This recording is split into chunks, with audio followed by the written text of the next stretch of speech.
গুরুত্ব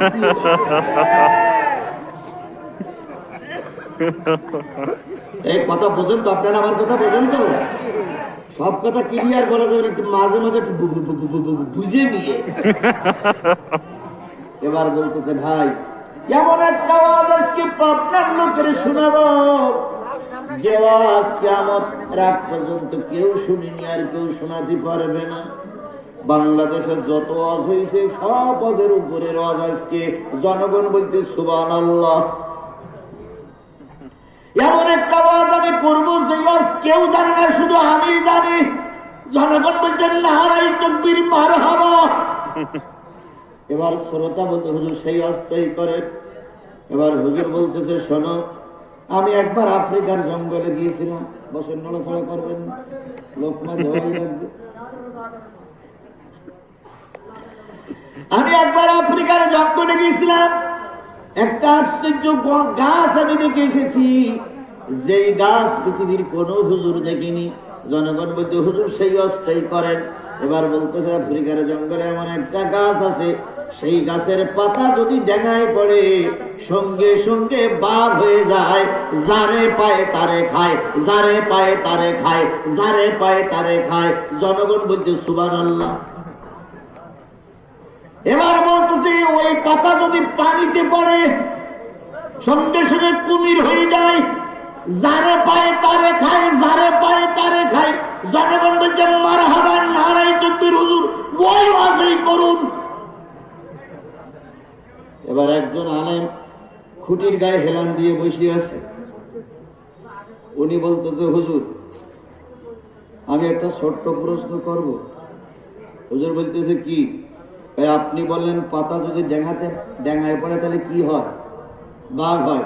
পানিতে পড়লে কুমির হয়।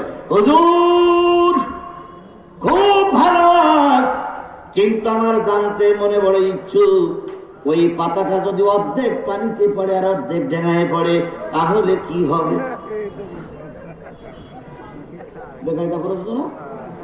হুজুর তখন সভাপতির বলতেছে, আমি যে জিজ্ঞেস করলাম আলেম আছে, আপনি যে বলেন আলেম নেই, ওই যে আলেম আছে। এই তো লোকমা শুরু হলো। ওয়াকিরি দাওয়ানা আলহামদুলিল্লাহি রাব্বিল আলামিন। ওয়াজ সামনের বছরে হবে।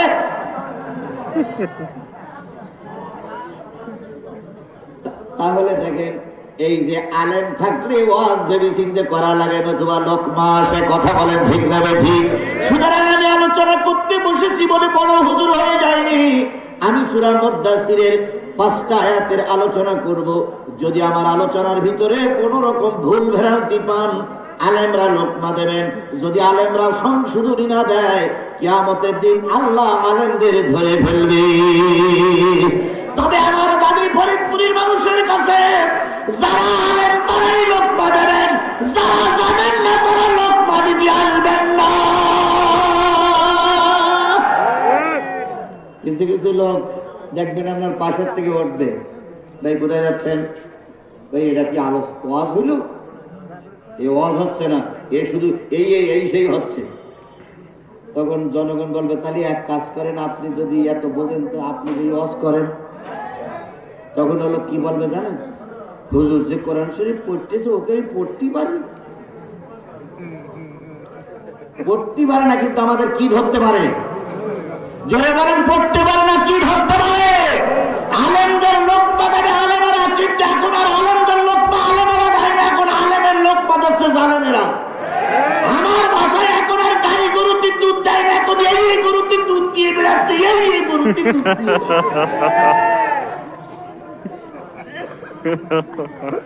এই কথা বোঝেন তো আপনারা? আমার কথা বোঝেন তো? সব কথা ক্লিয়ার বলা যাবে, একটু মাঝে মাঝে একটু বুঝে নিয়ে। তাহলে 3 নম্বরে আলোচনা হবে কিসের থেকে? কথা বলেন। এবার আসুন, যারা দাঁড়ায় আছেন আর যারা বাজার আছেন, দুটো কথা শোনার পরে মূল আলোচনায় যাচ্ছি।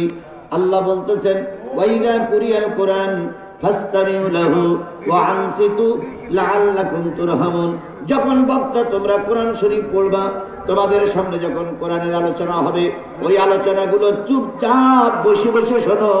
লাআল্লাকুম তুরহামুন, চুপচাপ বসে বসে যদি শোনো, আল্লাহ তোমাদের রহমত দিয়ে ভরে দেবে।